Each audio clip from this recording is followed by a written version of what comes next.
I think I've just turned 73, born 6th of September 1943 during the brownout of Melbourne down here at Royal Women's Hospital. Stolen from Royal Women's Hospital and raised in an institution in Melbourne, Box Hill.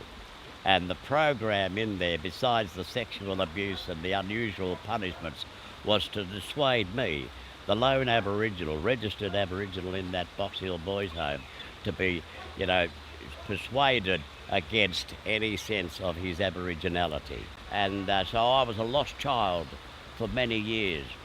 But I was always saying to myself, well, a real blackfella shouldn't be shooting white powder up his arms, because I started to behave like not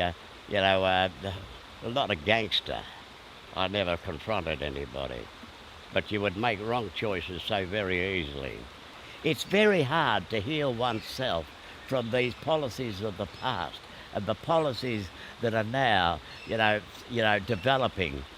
The thing that most tweaked me towards my healing was the Murray program delivered by Auntie Lorraine Peters and her daughter at the Loddon. And many years later, through the Koori Heritage Trust, I found myself. I found my mob. And so just this measure of information coming from Koori Heritage Trust has allowed me to stand proud and firm in my Aboriginality. I've tried my damnedest to find out who I was, but at every turn, just before I left the home, a group of Aboriginal kids came in, my first sighting of other Aboriginal kids.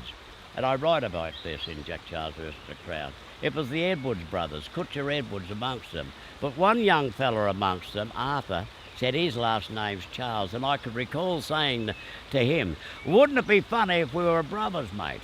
Years later, I get to find out that indeed that Arthur at Box Hill Boys' Home, right, that mob of Edwards brothers, that Arthur was indeed my brother, and those two girls were my sisters. And indeed, the Kutcher Edwards brothers were my mum's sister's kids. I've noticed that Jack Charles versus the Crown and Bastardy have done immeasurable healing for other people. When Bastardy was shown on the ABC, I got a letter from somebody. It was the top of a bicky barrel, Riker or something, bicky barrel, with a stamp on the corner and a note from a girl up in Queensland, 16-year-old, Mr. Charles, I'm 16-year-old, just saw Bastardy, on my way to the methadone clinic now.